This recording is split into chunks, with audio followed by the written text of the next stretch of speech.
ईश्वरीय परिवार भी ये देखता कि तुम्हारा निश्चय कहाँ तक है और तुम खुद अपनी स्थिति को कहाँ तक संभाल रही हो। तो आप सोचो कि जितना जितना हम अपने निश्चय की नींव को मजबूत करेंगे, तो जो जो समय जो जो बातें आती रहेंगी, हमें पूरा ही विश्वास है कि हम उसको पार कर सकेंगे।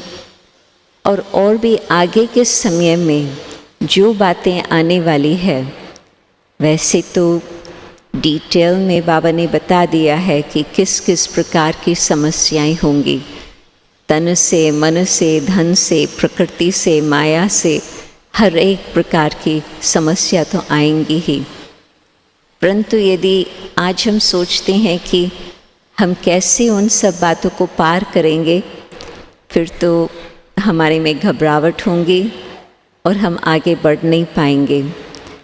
परंतु यदि हम ये सोचते कि आज तक बाबा ने हमें कितनी मदद दी है, और जब मैंने सोचा कि मुझे अकेला चलना है, नहीं, बाबा ने ही मुझे गोदी में बिठा करके आगे बढ़ाया, तो आगे भी बाबा और भी मदद देने के लिए बांधेमान है। केवल हमें श्रीमत का हाथ पकड़ के चलना होता है। उसमें जो रामायण की कहानी आती कि पहले तो सीता ने सोना हिरन देखा और मन चंचल हो गया कि बस वो चाहिए। तो मनुष्य आत्मा भी कई बार आंखें धोखा देती है, सोचते हैं कि ये चीज़ मुझे ज़रूर चाहिए। हालांकि राम ने उसको बोला कि हिरन तो अभी ज़रूरत ही नहीं है, तुम तो अपने महल में चल रही हो, बस थोड़े कुछ चंद समय में ही हम वहाँ घर में पहुँचेंगे। परंतु नहीं, मन उस तरफ चला गया, भाग गया। फिर कान ने धोखा दिया, पहले आँखों ने धोखा दिया, फिर कानों ने धोखा दिया कि राम को अपने आप ही भेज दिया, अकेली पड़ गई। परंतु फिर उसको आवाज़ आया कि राम चला रहा है। ये नहीं सोचा कि राम कैसे चलाएगा, वो तो सब कुछ है उसके पास। परंतु कानों ने धोखा दिया, फिर उसने लक्ष्मण को भी भेज दिया। फिर लक्ष्मण की जो रेखा थी उसको भी पार कर दिया। क्यों? क्योंकि उस समय फिर बुद्धि ने धोखा दे दिया। बुद्धि ने किस तरह से धोखा दिया? उसने गलत समझ लिया कि मुझे जो पुण्य कर्म करना है, दान देना है, वो मुझे करना चाहिए। तो कदम कदम पर पहले कभी हमारी आंखें धोखा देती, हम सोचते हैं कि यहाँ की चीज़ चाहिए।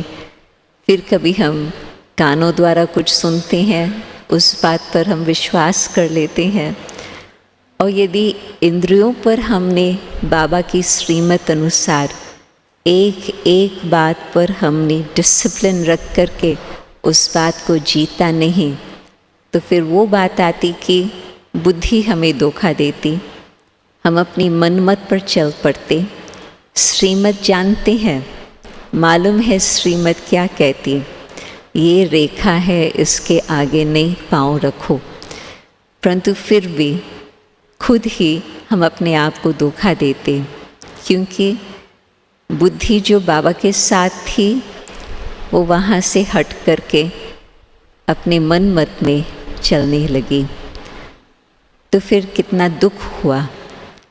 तो एक तरफ तो कहेंगे ये सारे चक्कर की कहानी है, दूसरी तरफ हम कहेंगे कि संगम युग की विशेष कहानी है। तो जो बाबा की श्रीमत है, यदि हम उसको अच्छी तरह से समझ करके बाबा का हाथ पकड़ के चलते हैं, तो निश्चय हुआ, पहचान हुई तो निश्चय भी हुआ। परंतु फिर श्रीमत पर हम कहाँ तक चल रहे हैं, उसको बाबा कहते हैं फिर उसमें नंबरवार हो जाता। तो यदि हम अच्छी तरह से सब बात को समझकर, मानकर फिर बाबा की श्रीमत पर चलते हैं, तो कदम कदम हमें पता चलेगा कि एक बल, एक भरोसा किस तरह से हमें हर प्रकार से सहयोग देता, और उस आधार पर हमें खुद में भी विश्वास बैठता कि हाँ, जो भी बात सामने आएंगी उसमें हमारी विजय समाई हुई है, हम अपने जो ठिकाना है वहाँ तक पहुँच सकेंगे। कहते हैं कि निश्चय से विजय, परंतु अपनी विजय में भी निश्चय हो कि हमारी विजय बिल्कुल निश्चित है। क्यों? क्योंकि भगवान हमारे साथ है। जैसे श्री कृष्ण के लिए कहानी सुनाते हैं कि दुर्योधन और कृष्ण आए थे सामने, और दुर्योधन के पास बहुत लंबी चौड़ी लिस्ट थी, ये चाहिए, वो चाहिए, ये चाहिए। तो श्री कृष्ण ने कहा कि आप सवेरे आना मेरे पास। तो जो पहला पहुंचा वो था अपना अर्जुन, परंतु वो जब नहीं, पहला पहुंचा दुर्योधन, परंतु वो कहाँ आकर के बैठा? वो तो आकर के बिल्कुल कृष्ण के बाजू में बैठा, तो वो लेटा हुआ था। अर्जुन एक सेकंड पीछे आया, परंतु वो आकर के कृष्ण के पाँव पर बैठा। तो आंख खुलते ही पहले तो आंख पड़ी सामने जो बैठा है अर्जुन के ऊपर। तो दुर्योधन कहता है कि नहीं नहीं नहीं नहीं, मैं पहले पहुंचा हूँ। तो कृष्ण उसको देखता है और कहता है, जी आप क्या चाहते हैं? तो उसके पास जो लंबी चौड़ी लिस्ट थी, अख्यूनी सेनाएं चाहिए, इतने हाथी चाहिए, इतने घोड़े चाहिए, इतना सब कुछ चाहिए चाहिए चाहिए। तो भगवान क्या कहेंगा? भगवान तो कहेंगा तथास्तु, जो आप चाहते हैं वो आपको मिलेगा ज़रूर। फिर कृष्ण के तरफ देख करके उस समय कृष्ण पूछता है कि आपको क्या चाहिए? सब कुछ तो इसने ले लिया, बाकी क्या बचा? तो अर्जुन क्या कहता? भगवान मुझे कुछ भी और नहीं चाहिए, आपका साथ चाहिए।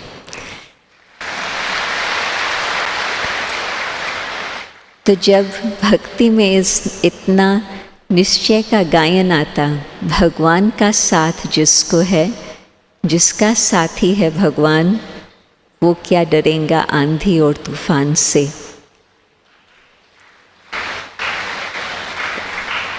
तो रियलिटी में ये यज्ञ की कहानी है कि सचमुच कितनी भी बातें आई, ब्रह्मा बाबा हिले नहीं।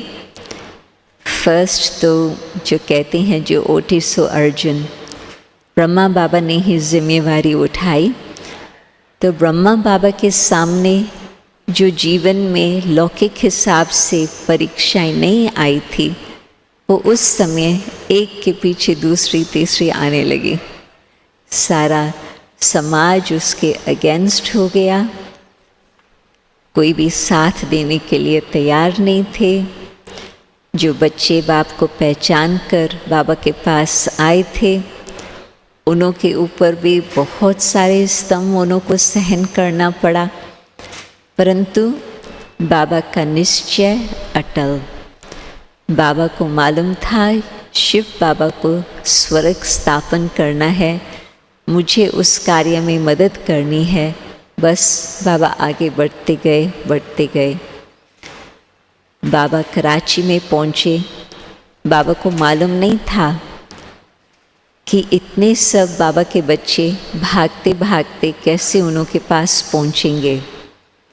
आपके पास अचानक 5-10 मेहमान आ जाए और आपको उन्हों को ठिकाना देना हो, 1 दिन 2 दिन 3 दिन, तो भी हर एक के लिए वो भारी हो जाए। परंतु ब्रह्मा बाबा को तुरंत ही ये अनुभव रहा कि मैं इन सब का बाप हूँ। तुरंत बाबा को धीरे धीरे ये समझने की बात नहीं थी। बाबा ने तुरंत उस बात को समझ लिया, स्वीकार कर लिया कि मुझे इन सब को संभालना है।